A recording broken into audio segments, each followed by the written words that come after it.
अस्सलाम वालेकुम दोस्तों और साथियों, आपने अक्सर यह देखा होगा कि डायबिटीज के मरीज जिंदगी भर डायबिटिक बने रहते हैं, डायबिटीज की दवाइयां खाते रहते हैं। वहीं जो ओबेसिटी के मरीज हैं अपना वजन घटाना चाहते हैं, घटाने के लिए स्ट्रगल करते रहते हैं और वजन कम नहीं होता, और अगर कम भी हो जाता है तो फिर वापस से रीगेन हो जाता है। आखिर इन सभी चीजों के पीछे मेन कल्प्रिट या विलन कौन है? दरअसल आपके खाने में आने वाला फीका स्टार्ची कार्बोहाइड्रेट्स मेन कल्प्रिट है। देखिए, अगर किसी को डायबिटीज होता है तो उसे ये बात पता है कि उसे मीठी चीजें जैसे शक्कर, गुड़, शहद, मिठाइयाँ ये सब नहीं खाना है, इससे ब्लड शुगर बढ़ेगा। लेकिन फीका स्टार्ची कार्बोहाइड्रेट्स वो अनजाने में आपके बॉडी में जाता है, क्योंकि आपको इसकी नॉलेज नहीं है और इसके आपके बॉडी में लगातार टॉप अप होने की वजह से आप जिंदगी भर डायबिटिक रहते हैं, दवाइयाँ खाते रहते हैं। ओबेस लोग जिंदगी भर मोटे बने रहते हैं, स्ट्रगल करते रहते हैं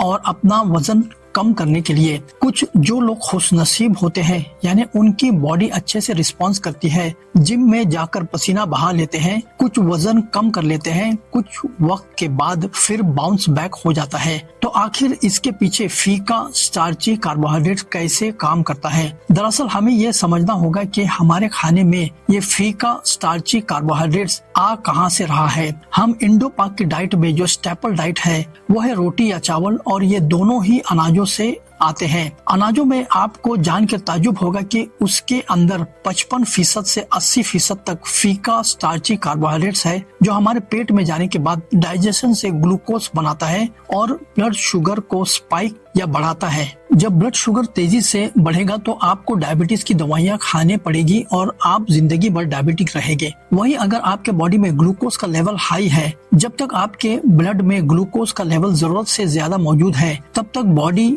फैट बर्न नहीं करेगा। बॉडी कहता है कि जब मुझे एनर्जी ग्लूकोज के टॉप अप से मिल रहा है तो मैं मेहनत करके स्टोर्ड फैट्स को बर्न क्यों करूं? बॉडी स्टोर्ड फैट तब बर्न करेगा जब उसे 16 घंटे तक कुछ खाना नहीं मिलेगा। ऐसी सिचुएशन में जब तक आप लो कार्बोहाइड्रेट डाइट को नहीं अपनाएंगे, तब तक आप वेट लॉस नहीं कर सकते हो। अगर आपने फ्यूचर में दोबारा कार्बोहाइड्रेट के कंजम्पशन को बढ़ा लिया तो आपको दोबारा ओबेस होने से कोई नहीं बचा सकता है। डायबिटीज एक प्रोग्रेसिव डिसऑर्डर है, क्योंकि बॉडी में या ब्लड में जरूरत से ज्यादा ग्लूकोज बढ़ा रहेगा तो वो बॉडी के लिए टॉक्सिक है। तो हमें ब्लड में ग्लूकोज को कंट्रोल करना है। तो ब्लड में ग्लूकोज जो है उसको कंट्रोल करने का क्या तरीका है? तो वो होगा डाइट से। हम जो भी खाना खाते हैं उसमें कुछ ना कुछ ग्लूकोज होता है, तो हम अपने खाने का ग्लूकोज लोड कम करें तो बॉडी में कम ग्लूकोज जाएगा। यानी हर फूड का ग्लूकोज लोड होता है, और हमारे बॉडी की ग्लूकोज लोड हैंडलिंग कैपेसिटी से नीचे अगर हम डाइट का ग्लूकोज लोड रखते हैं तो हमारे ब्लड में ग्लूकोज ऑटोमेटिकली नॉर्मल रहने लगेगा और हमें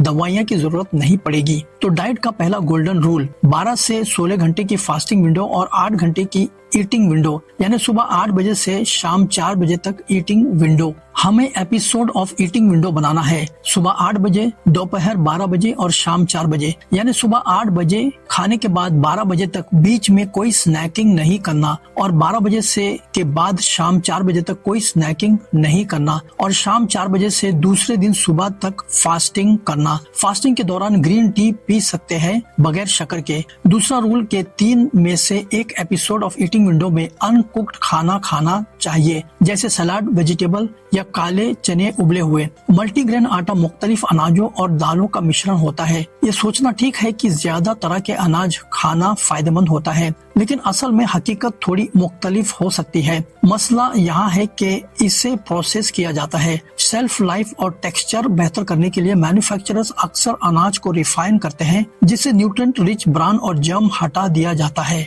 इससे हमारे पास ऐसा प्रोडक्ट रह जाता है जो कार्बोहाइड्रेट्स में ज्यादा होता है लेकिन फाइबर और जरूरी न्यूट्रिएंट्स में कम होता है। पैक्ड मल्टीग्रेन आटा पर भरोसा करने के बजाय अपना आटा क्यों न खुद बनाए। साबुत गेहूं, ब्रान, ज्वार, बाजरा, रागी, जौ और दालें अपनी मर्जी के रेशियो में ले। मिसाल के तौर पर आप 50% गेहूं, 10% ब्रान, 10% ज्वार, 10% बाजरा, 10% रागी, 10% जौ और 10% दालें इस्तेमाल कर सकते हैं। लोअर ग्लाइसेमिक इंडेक्स और एस्टिमेटेड ग्लूकोज लोड EGL। ज्वार, बाजरा और रागी जैसे साबुत अनाज का ग्लाइसेमिक इंडेक्स रिफाइंड अनाज के मुकाबले में कम होता है। दालें जो कि आपने लो GI के लिए मशहूर है, आपके आटे को और भी हेल्दी कर देता है। इसका मतलब है कि ग्लूकोज को खून में धीरे धीरे छोड़ा जाता है, जो कि ब्लड शुगर लेवल्स को स्टेबल रखने में मददगार होता है।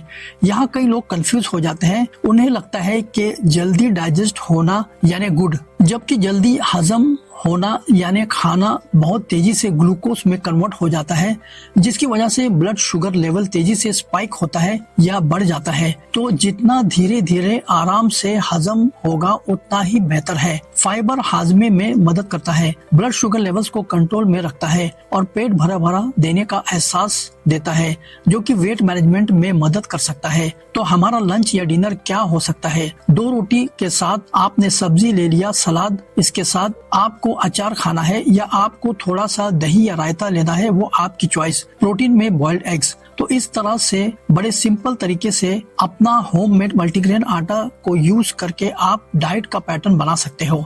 स्नैक्स में आप नट्स या सीड्स खा सकते हैं, जैसे रोस्टेड चने, pumpkin seeds, sunflower seeds. Fruits में अमरूद, जामुन। तो जैसे ही आप इस डाइट प्रोसेस को डिसिप्लिन से फॉलो करेंगे तो अपनी ड्रग की रिक्वायरमेंट धीरे धीरे कम हो जाएगी और आप डाइट से अपना ग्लूकोज लेवल कम कर सकते हैं। मेरे चैनल का बेसिक पर्पस यह है कि हार्ट और हेल्थ से रिलेटेड साइंटिफिकली सही मालूमात हम आपको आसानी से अवेलेबल करते हैं, ताकि इस तरह के कंटेंट के लिए आपको भटकना ना पड़े, आपको डॉक्टर्स, फ्रेंड्स और रिलेटिव्स पर डिपेंडेंट होना ना पड़े। डॉक्टर्स कई बार वक्त के कमी की वजह से सारे इन्फॉर्मेशन नहीं बता पाते हैं और फ्रेंड्स और रिलेटिव्स से मिले हुए इन्फॉर्मेशन आधी सही और आधी गलत होती है, जिसको फॉलो करने से फायदा होने के बजाय नुकसान भी हो जाता है। अगर आपको हमारे चैनल का कॉन्सेप्ट अच्छा लगता है तो वीडियो को लाइक, शेयर और सब्सक्राइब करें।